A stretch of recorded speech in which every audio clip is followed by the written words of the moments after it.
Alhamdulillah. Wassalatu wassalam. Ala Rasulillah wa ala alihi wa sahbihi ajmeen. Amma ba'd. A'udhu billahi minash shaitanir rajim.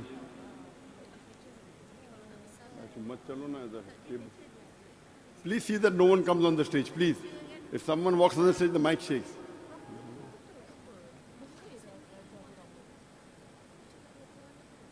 The stage is very weak. It is shaking.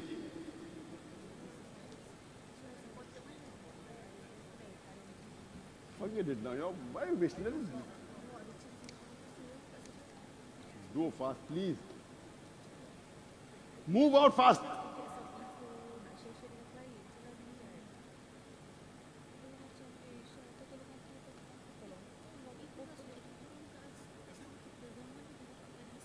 Alhamdulillah.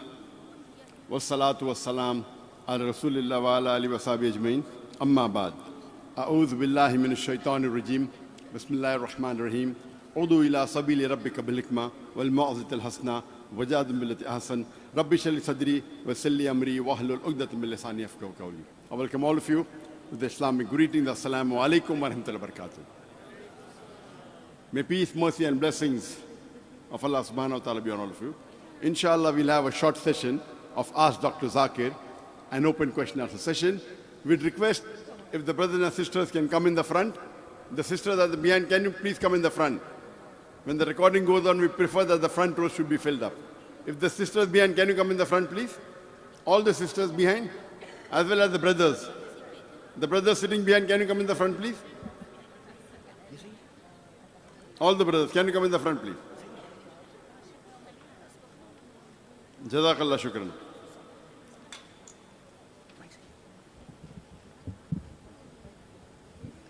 Jazakallah. If the sisters also can come in the front, right in the front. Don't leave any rows in between, please. Don't leave any seats empty in the front. Please can the sisters come on the third row, fourth row? On the third row, please can you come in the front, please? Third row, there are many seats empty. On the third row, fourth row.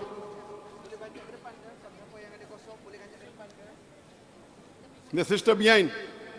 The sister sitting behind, please can you come in the front? The sister in the last two rows. The sister sitting in the last two rows, can you come in the front, please?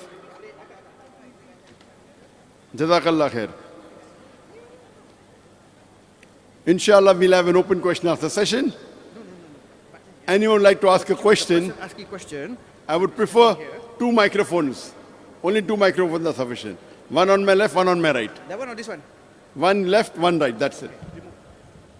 We'll have two microphones. There's one microphone on my left for the sisters and one microphone on my right for the brothers. All those who like to ask a question, please, could you queue behind the microphone? All those who would like to ask a question, please can you queue behind the microphone? Before you ask the question, please mention your name as well as your profession. Please keep the question brief. The question should be in, brother, can you move on? Yes, I can. Please keep the question brief. The question should be in two or three sentences. If it's more than that, it's a talk. We have very limited time, hardly we have about 45 minutes for the question answer session. I would request that all those who would like to ask a question, can you queue behind the microphone? Can you keep the microphone here, please? Shift it, yes. That's it, yes. But enough. If any brother would like to ask a question, can you queue behind the microphone?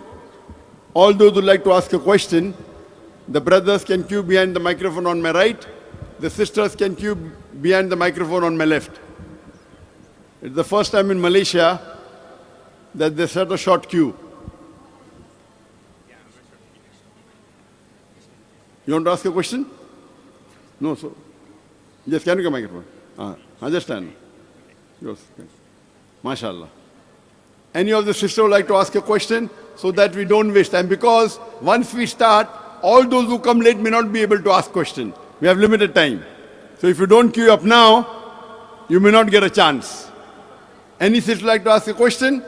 Can queue behind the microphone. Jazakallah shukran. As I mentioned, please, if possible, ask the question on the topic of the theme of the conference. Before asking the question, mention your name and your profession. Please keep the question brief, 2 or 3 sentences. More than that, it's a talk. This is the question answer session. If there are any non-Muslims who'd like to ask a question, they would be given the first preference. The non-Muslim can break a queue, they'll be given the first preference. Yes, sister. Maybe I have a question. Assalamu alaikum, Dr. Saab. Wa alaikum assalam wa rahmatullahi wa barakatuh. I can't believe I'm standing here and it's a dream come true. First, I would like to deliver the salam from my parents and my cousin sisters who are looking forward for this lecture. And may Allah reward you and honor you and raise your ranks for every hair that turned grey in the way of Allah. Ameen. So my question is regarding the financial security. There are 2 parts. The first part is that the husband is liable to pay till her idda period. After that, if the woman doesn't have a brother and the father is thinking only about himself getting married before his daughter, what can a woman do in that situation if she has kids? And the second part is, would a polygamous marriage solve this problem? If so, then do the young men of today have the right to choose only young virgin women, or widows and single moms should be their first priority? And if it's not, then is it a sin upon them, or do they have an upper hand here compared to women? Because it's more common in Muslim community. Divorced men get single females easily, but divorced and widowed women, it's vice versa. So what would your advice be for the young men and the already married men upon this? Sister has a question that if a woman gets divorced, she gets support till the time of idda, and after that, if the father is not willing and if the brother is not supporting, what should she do? Number 1, the support that is from the idda period. Besides that, there is a mahr. While marrying, as I mentioned in my talk yesterday, that during marriage, the woman is in the receiving side. She gets mahr, a marital gift, as mentioned in the Quran in Surah Nisa chapter 4, verse number 4. So this marital gift can be demanded by the woman, and if the husband or the would-be husband has the capacity, he will agree or disagree. So this mahr is for various reasons. She doesn't have to give it to a family or to the father, but she can keep it, and this also can act as a support if Allah forbid there is a divorce. This is not the only reason. So once the divorce is there, you have your mahr amount with you, and plus the support till you marry. Regarding after you get divorced, what options does she have? And I'm clubbing the second part of your question, that a man, if he wants, he can have more than one wife. But if a woman, when she gets divorced, she has less chances of getting a husband again. This depends upon society, sister. Every society differs. So that's the reason the best is see to it that divorce doesn't take place, though it's permitted. The divorce, as the beloved Prophet said, scholars differ whether the hadith is authentic, some say authentic, some say zaif, that amongst the permitted things, Allah said, the most hateful in the sight of Allah is divorce. It's hadith of Abu Dawud, but the muhaddithin, they differ whether it is a sahih hadith or a zaif hadith. So that's the reason, as far as possible, we should not break up marriages. It's loss for both, for the husband and for the wife. There are many people in the fit of anger, they want to part thinking that it's a bed of roses. Regarding marrying again once you're divorced, that, of course, I do agree with you, that it's more difficult for a woman to get a husband after she's divorced than a man to get a wife after he divorces the first wife. This is depending upon society. Depending on society. Because as I already told, one of the reasons is that the women in the world are more. So if women are more as it is, and plus if the divorcee, I do agree with you, it's more difficult. That's the reason you should see to it that you should not unnecessarily break up marriages for petty reasons. It's for both, for the husband as well as for the wife. And one of the criteria for going to Jannah is sabr. According to Al-Asr, chapter 103, verse number 2 and 3. وَالْأَصْرِ إِنَّ الْإِنسَانَ لَفِي خُسْرٍ إِلَّا الَّذِينَ آمَنُوا وَعَمِلُوا الصَّالِحَاتِ وَتَوَاصَوْا بِالْحَقِّ وَتَوَاصَوْا بِالصَّبْرِ. The last verse of Surah Asr, that one of the criteria to go to Jannah is sabr. I'll just give you one instance to make the answer more comprehensive. That once a revert Muslim came to me and he says that my wife, she makes me angry. And the hadith of the Prophet is that if the wife makes the husband angry, then the angels will curse her. And he came to me and he said that I'm not happy because she makes me angry. So I told him, do you want to go to Jannah? He said, yes. One of the criteria to go to Jannah is sabr. Because you are getting angry, will the angels curse your wife? But if you don't get angry, angels will not curse the wife, correct? He said, yes. If you do sabr, you will go to Jannah. He said, yes. So if you do sabr and don't get angry, even you will go to Jannah, even your wife will go to Jannah. So the solution is easy. So everyone thinks that he is macho or she is the best.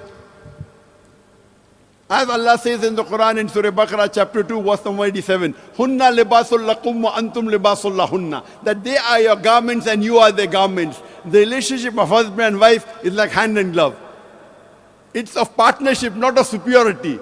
Like the Western world, they try and prove who's superior. And they keep on.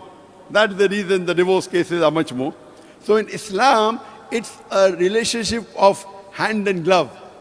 If something happens to my wife, I'm the loser. I'll lose more than my wife.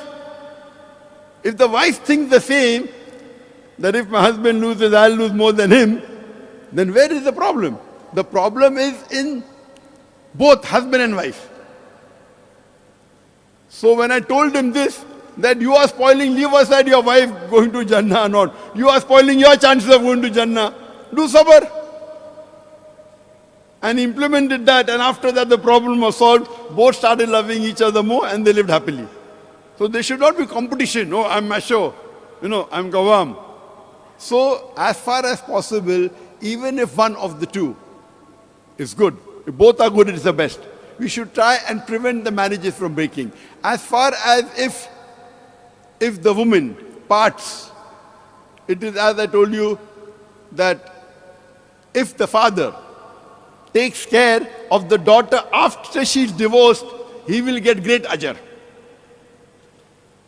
Before marriage, he is responsible. After marriage, duty of the husband. But if the daughter is divorced and if he takes care, he'll get a lot of ajr. So the father who doesn't take care of the divorced daughter, even he is losing his Jannah. So the problem is, if we realize that we are living this life for the hereafter, the problem will be solved. We are too short-sighted. We are looking, okay, if one more human being comes in my family, I'll have shortage of money, shortage of space. We should see, will we get the ticket to Jannah? If we see that our main aim in this life is to enter Jannah, the problem will be solved. Always, every day, every hour, every minute, if we think, the time I'm spending, will it help me to go to Jannah? Most of the problems of the human will be solved. So that's the reason, if you understand the Quran as a whole, most of the problems that are there in family, whether husband and wife, daughter and father, or son and father, most of these problems will be solved if you understand the Quran and implement on it. Hope that answers the question. Can we have the question from the other side? السلام عليكم. جزاك الله خيرا كثيرا. You Dr. Zakir Naik and our scholars for the efforts. May Allah accept it. My name is Abdul Fattah and I'm environmental engineer and working as a business and market developer. So my question is, considering that Islamic teachings have emphasized principles of sustainability and social responsibility for over 14 centuries, why do we primarily adopt the United... Brother, can you speak a bit loudly and slowly? You're looking into the thing and you're mumbling, I cannot understand. Okay, and, sure. and one more thing, the monitor speaker that should hear. So can you speak slowly and loudly, please? Sure. Okay.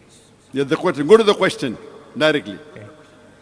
Okay. Considering that Islamic teachings have emphasized the principles of sustainability and social responsibility for over 14 centuries, why do we primarily adopt the United Nations framework for sustainable development goals instead of fully integrating or highlighting the rich of Islamic tradition that aligns with these goals with our own pure Islamic framework? If I understood your question correctly, you're asking that if Allah has already ordained 1400 years ago in the Quran and Hadith, why are we following the goals of United Nations? That's what you're asking. The framework of them. We have our own framework. Why we are not creating our own Islamic framework of these goals and following it? The brother is saying, why are we not creating our own framework? That's what we are doing all these years. What we are giving the talk is for the non-Muslims to understand. This session is for the Muslim to understand that Allah has already given these goals, much more than 17. If you hear my talk, there are more than 17 goals. Many are missing here. Yes. But the 17, what they are mentioning, we are already doing it. So this theme of the conference is to tell you that what the United Nations is talking about is already mentioned. Exactly. The most important goal is ibadah. Exactly. That is missing. But the organizers told stick to the 17, so we are sticking. I'm not the organizer. So you should ask me, which are the goals? Are there much more? Yes. Much more. The pillars of Islam are far superior than all these goals. Some are covered. Number one is Tawheed. Number one.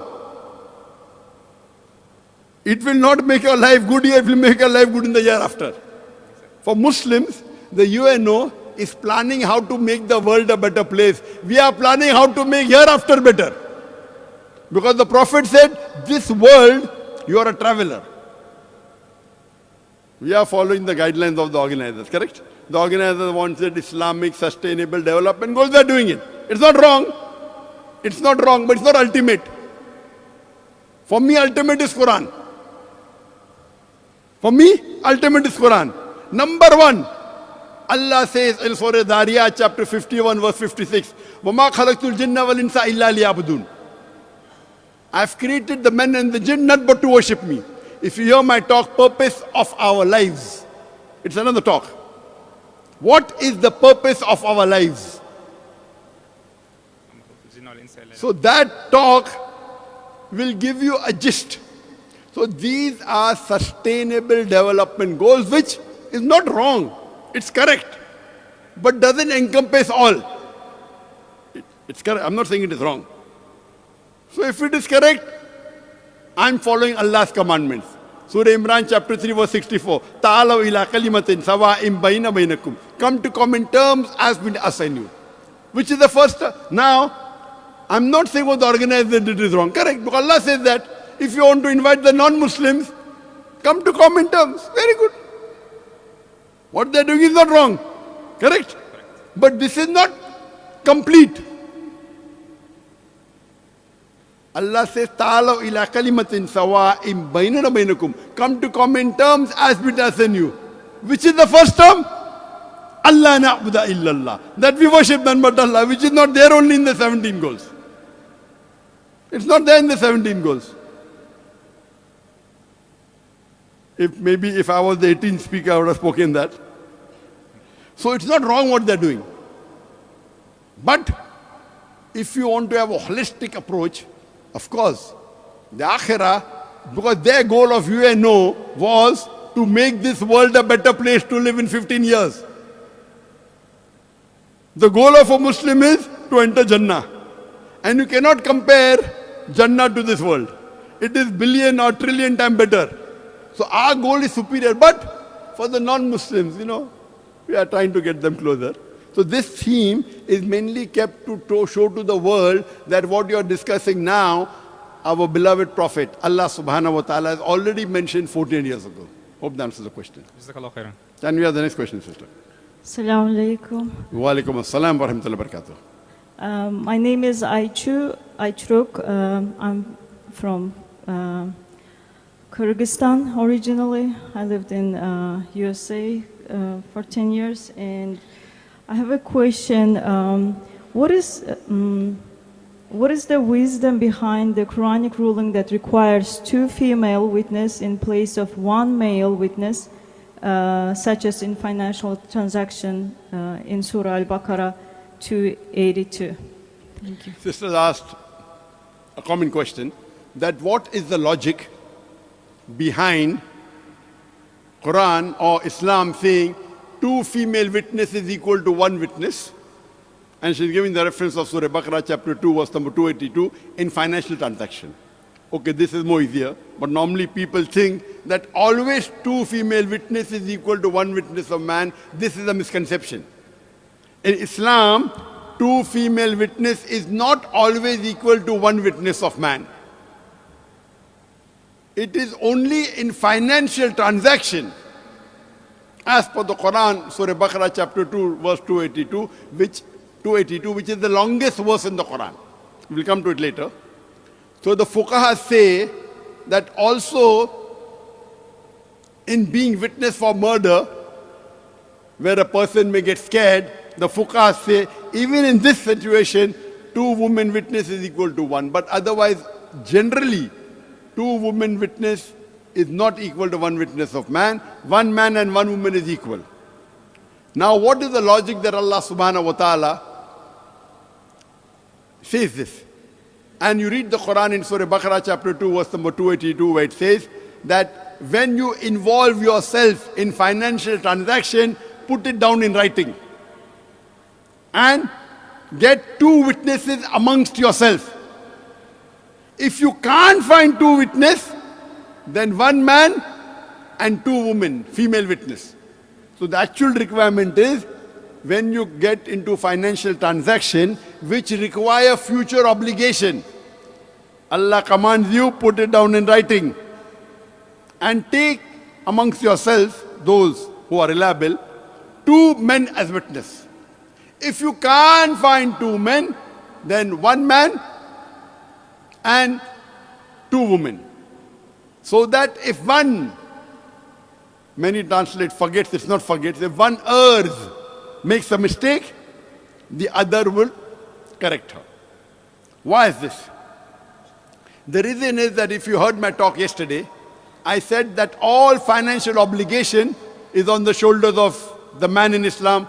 So if all financial obligation of earning, etc., is on the shoulders of the man, so but natural, generally, in normal terms, a man would be financially more aware than females.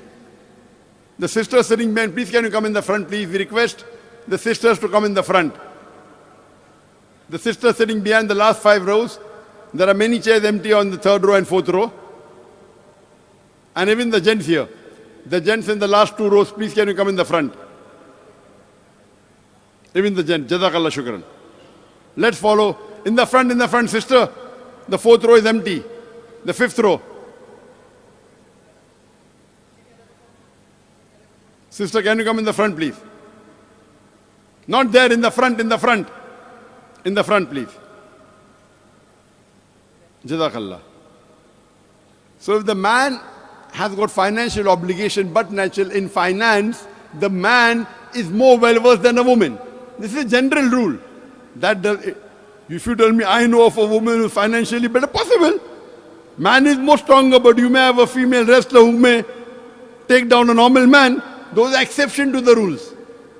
Here we are not talking exception to the rule. The general ruling is, since man is the bread earner and taking care of financial aspects, a man is more well-versed. So in financial transactions, it's better to take people who are more well-versed than people who are not well-versed. So take 2 well-versed, that is 2 reliable men as witness. If you can't find 2 men, 1 man and 2 women. Let me give you an example.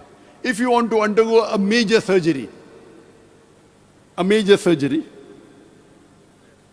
maybe you want to undergo a surgery of colonectomy. You want to take out your colon, take out your intestine, or gastrectomy, take out your stomach, major surgery. Better would be you consult 2 qualified surgeons, right?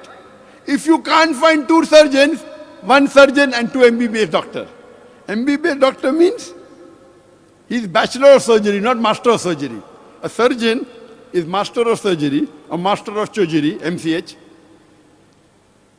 A normal doctor is MBBS bachelor.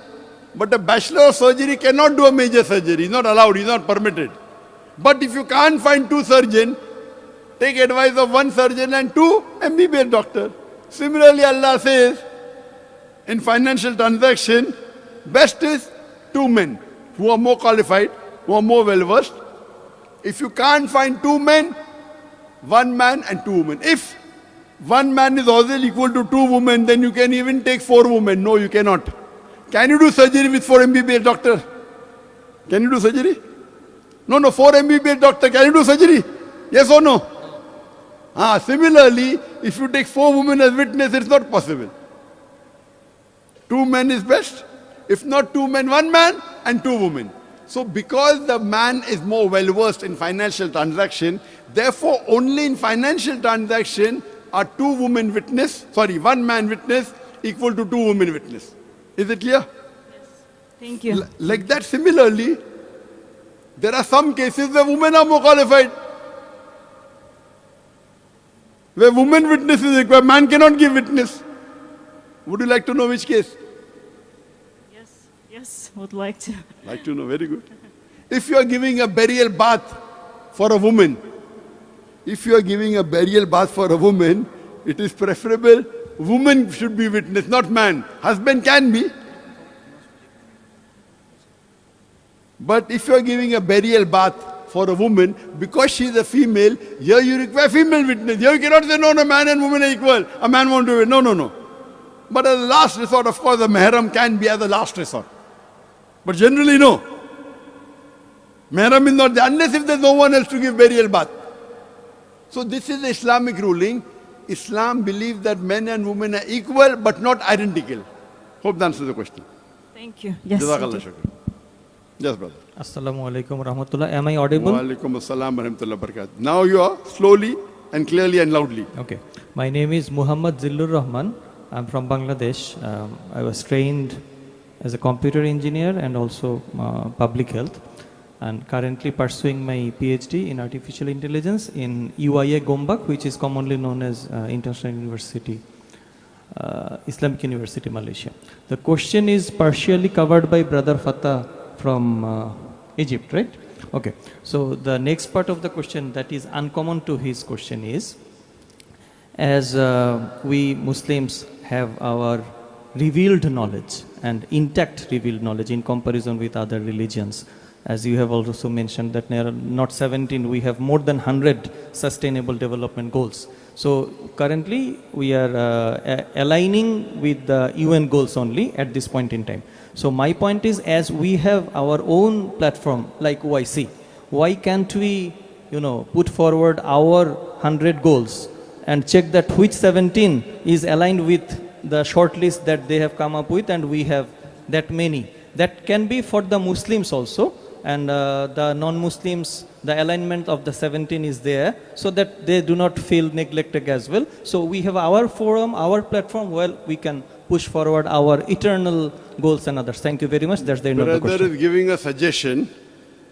that I said there are many goals, more than 100. I never said more than 100. You can check the recording. You added. No.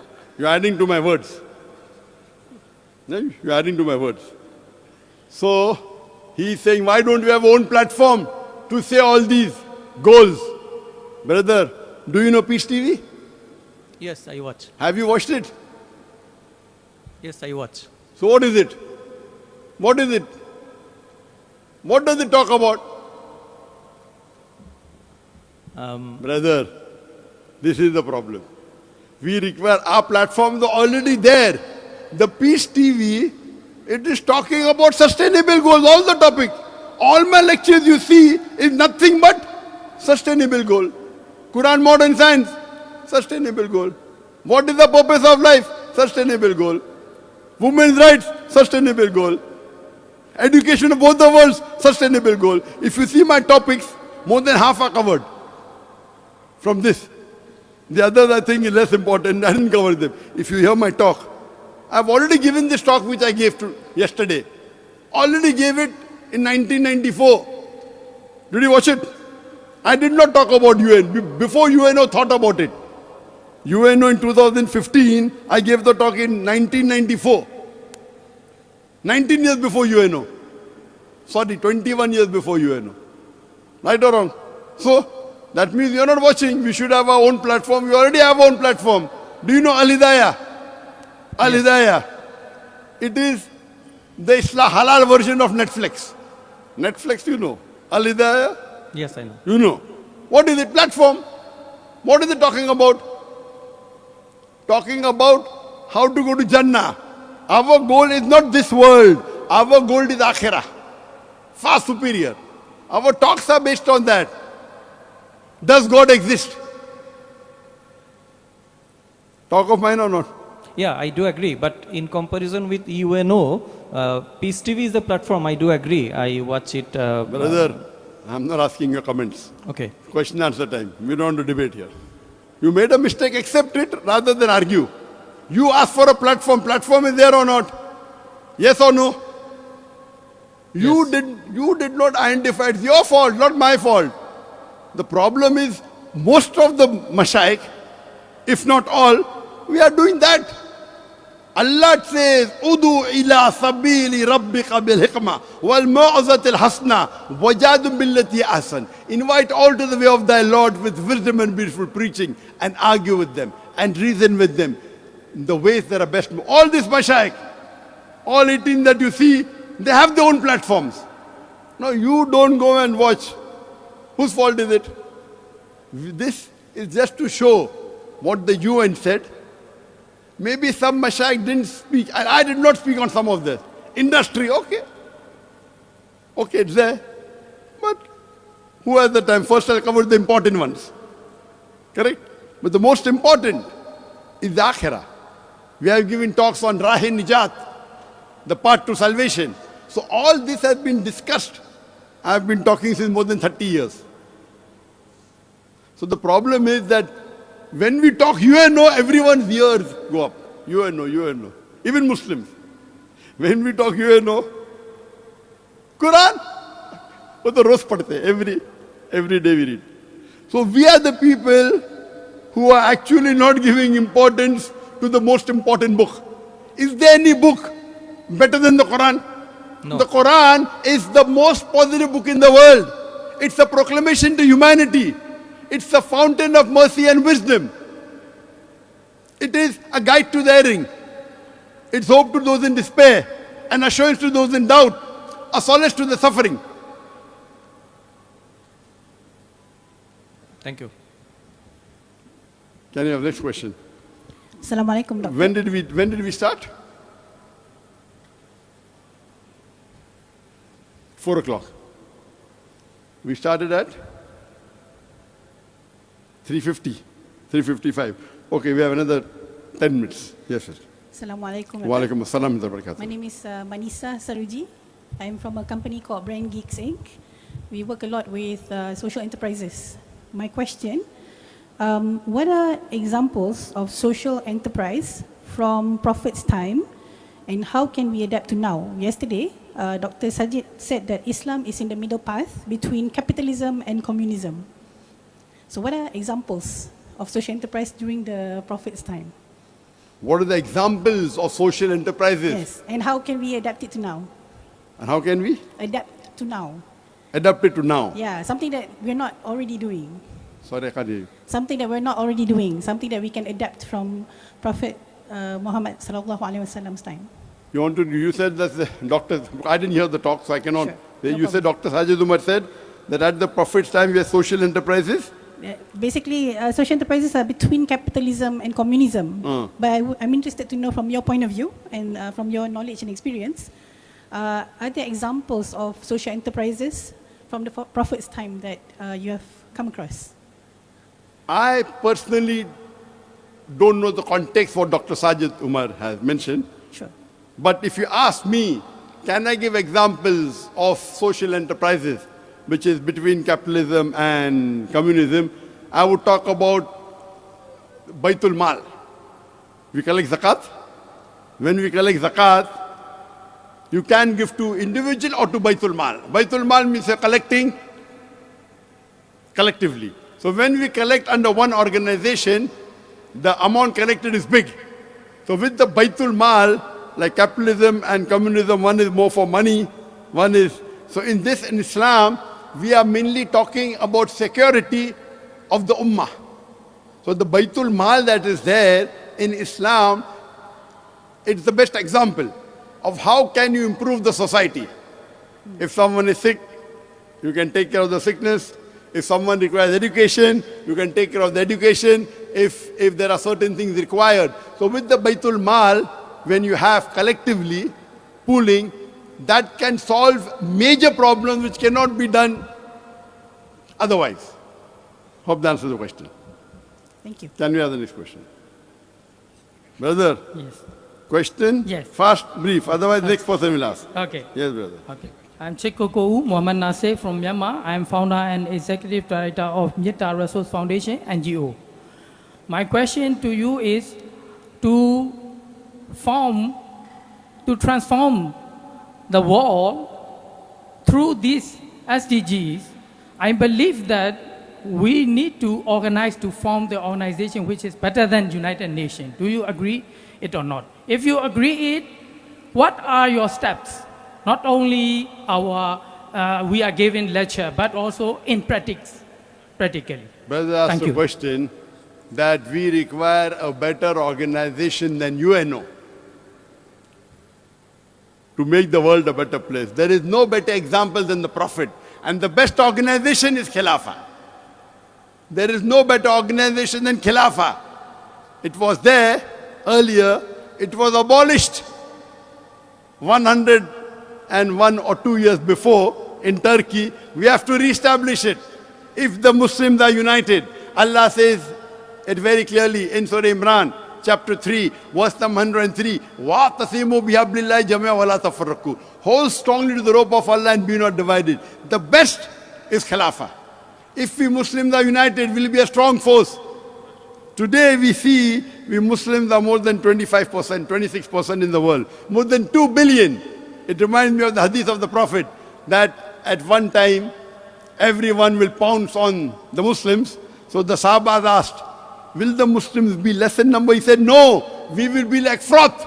Large in number, but like froth, no value. So that's what happened to the Muslim today. The population of Muslim is the highest ever in the history. There has never been more than 2 billion Muslims in the world. There never has been more than 26% Muslims in the world before. But where are we now? See? We are like sitting ducks. Our Prophet gave us the solution 1400 years ago. Allah has given the solution, has revealed the glorious Quran. What organization are you talking about? Our best organization is the Khilafah. Allah, inshallah, Allah has promised. I would like to end this answer. Allah has promised in no less than 3 different places. There is a light at the end of the tunnel. Allah has promised in no less than 3 different places. In Surah Tawbah, chapter number 9, verse number 33. In Surah Fatah, chapter number 48, verse number 28. And Surah Saf, chapter number 61, verse number 9. هُوَ الَّذِي أَرْسَلَ رَسُولَهُ بِالْهُدَى وَالدِّينِ الْحَقِّ لِيُظْهِرَهُ عَلَى الدِّينِ كُلِّهِ. That Allah sent His messenger with guidance and the lane of truth, so that it will prevail over all the other religions. Kulli. Whether it be communism, socialism, capitalism, Christianism, Hinduism, Buddhism, Judaism, Islam is destined to supersede all. Kulli. Master them all. And Allah ends the message. In one place it says, the waqafa billahi shaida. And enough is Allah as a witness. And 2 places Allah says, the walau karihal mushrikun. However much the mushrik don't like it. Allah does not require you and me the rubbish that we are. Allah is sufficient to make His deen prevail. This deen will prevail. And according to our beloved Prophet, the Sahih Hadith, that inshallah, Muslims will rule the full world for 7 years. So Khilafah is going to come back whether you want it or not. Whether I want it or not, it's going to come back. Inshallah. However much people try to prevent it, it has been ordained. Allah has said in the Quran, there are many Sahih Hadith. we pray to Allah that may we be, just catalyst. May we be the Zariya to let Islam again be the best religion. Going to be? Surely we have to make hay while the sun is shining. Allah does not require you and me the rubbish that we are. Allah can make the deen prevail himself, kun fayakun. He's giving you an opportunity. He's giving me an opportunity. If I start thinking, oh, I'm a very good guy, that's the reason Islam is spreading, I'm the biggest fool in the world.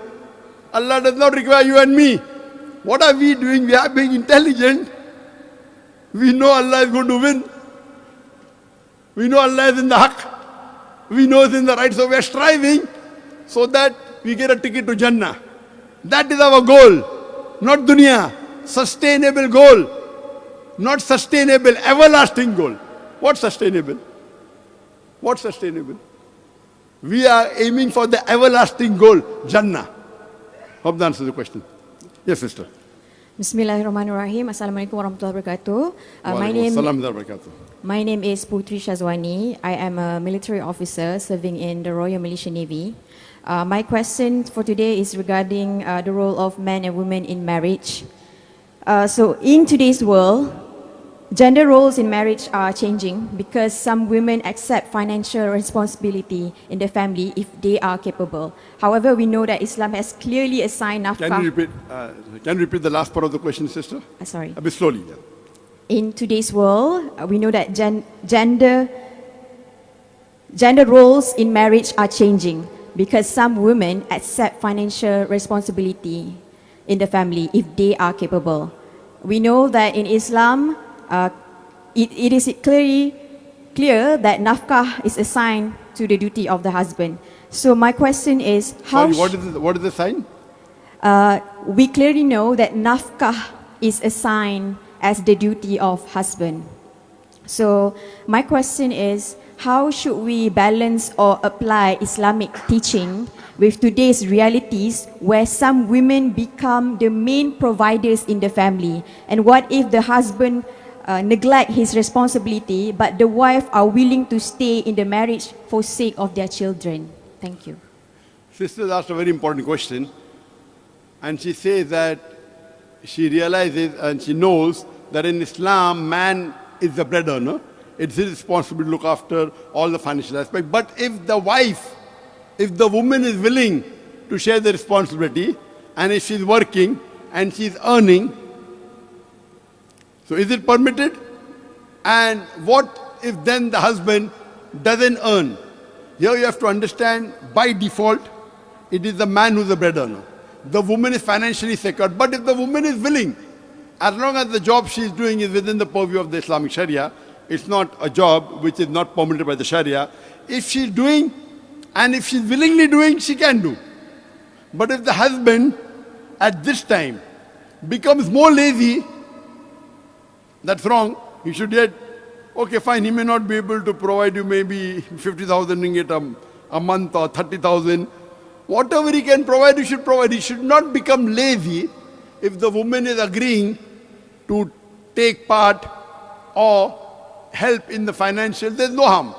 As long as the work she's doing is not against the Sharia, point number one. In this case, if the husband becomes more lazy, then I would blame the wife, that she's making the husband more lazy. So, but if she's making the husband more lazy, husband should have some self-respect. If he doesn't have, what can I do? I would not like, first of all, I wouldn't like my wife to earn. If Allah has made me the qawwam, if there is some problem, Allah forbid, if I get handicapped or if I get sick, that's a different question. But if Allah has given me the health, why should I? That's the reason there are many husbands who don't like the wife to work. And even I would like my wife to work as a dai, free, not for money. And my wife works more than a normal woman, mashallah. But why? To make our pathways close to Jannah. But if a woman works, if it's a halal earning, it is permitted. It's not fard, it's permitted. It's not haram also, it's not makruh, it's permitted. But she should also, if she's happy with it, that okay, she wants to make the husband happy, that husband relaxes, then that's her desire. I would not like to be that husband who sits in the house and does nothing. But if the woman makes the husband that way, so the woman is to blame, not the husband. But generally, the role and the duty is of a man that he should provide the financial aspect. But if the woman is sharing and both are doing, no problem. If both agree mutually, no problem. If she's earning more, no problem. But see to it that if you say, okay, husband, I am earning, do dawah, alhamdulillah, no problem. So you can put conditions, okay, don't earn, go and give lecture. Go and do dawah. It will benefit you and even your children. Hope that answers the question. Yes, brother. Assalamu alaikum wa rahmatullahi wa barakatuh. My name Walaikum is assalam. Ibrahim Rodrigo. I'm a specialist in gas filtration and also in sustainability. Inshallah, we'll be having this last question because we have to end the session. The last question. Okay. Yes. So I go straight to the question. My question is, how can Muslims entrepreneurs pursuing business excellence while navigating traditional and Islamic finance overcome fears of wealth and ethically collaborate with non-Muslims stakeholders within Sharia-compliant practices?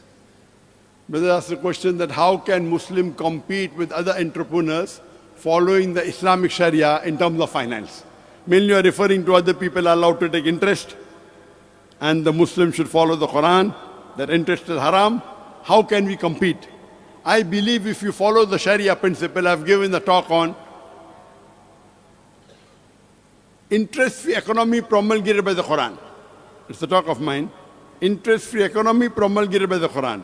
And there I've shown that if you follow the principles of Quran strictly, Quran and Hadith, you will prosper. One principle, short principle. Make Allah your business partner. I make Allah my business partner.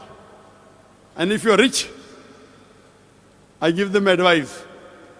When you make Allah your business partner, don't make him a small business partner, make him a big business partner. Correct?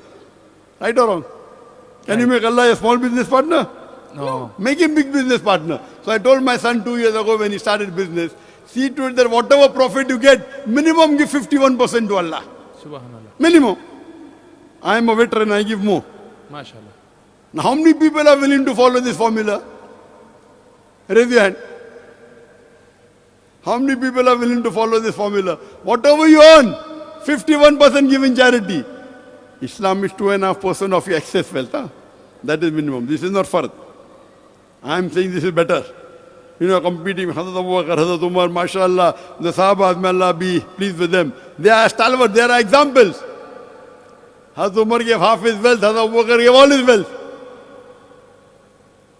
If you follow this formula, you have to get, Allah will test you. Allah will give you loss and see what happens. Believe me, I am applying this formula since I started dawah. And then I prayed to Allah when I was in India that, Ya Allah, let my wealth and my life be sacrificed for you. So in 2016, I had to do hijrah. All my wealth I left behind. So Allah heard half my dua. My wealth is gone. My life is yet there. I'm waiting for the second half to be accepted by Allah, inshallah.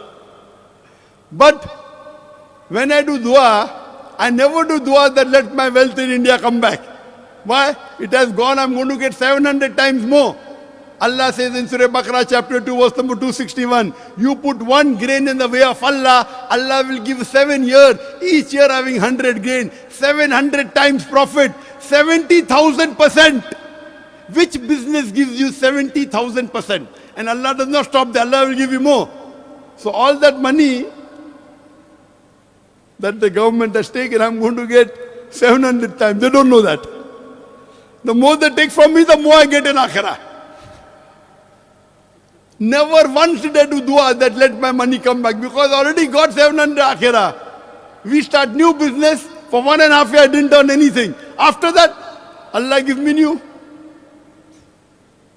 For 1.5 years I didn't earn anything. So from that I did not give anything because percentage of the profit. Again, alhamdulillah. Many people came forward, Dr. Naik, what do you want? We'll give you $10,000 a month, $25,000 a month, $100,000 a month. May Allah reward them. I said, don't worry. You know when Abdurrahman bin Auf, may Allah be pleased with him, when he did Hijrah, he came to Medina. People said, we will give you wealth. He said, no, show me the marketplace. He went to the marketplace and came back wealthy. It was like whatever he touched became gold. I'm not Abdul Rahman bin Auf. But alhamdulillah, Allah is there. We have so much faith in Allah. So in business, if you have faith in Allah and you follow the principle, no one can beat you. You should know the principles. One last example. Jazakallah khairan. One last example. You know, people say, who are the top 10 richest men in the world? Elon Musk, Jeff Bezos. So if you go downwards, maybe Ambani, Bill Gates, number 4, number 3, Jeff Bezos, number 2, Elon Musk. You know who's number 1? Who's number 1? Our beloved Prophet Muhammad Sallallahu Alaihi Wasallam said, anyone who prays 2 rakah of Fajr Sunnah, 2 rakah Sunnah before Fajr, it is more valuable than the world and the wealth in it. If you're a true believer, 2 rakah Sunnah before Fajr, our beloved Prophet is more valuable than the world and the wealth in it. Elon Musk doesn't own the full world. So this is our Iman. What is Jeff Bezos? What is Elon Musk? I have pity for them. What will happen to them in Akhirah? Many people want to become like them. I would never want to become like them. Never. Last. What is wealth?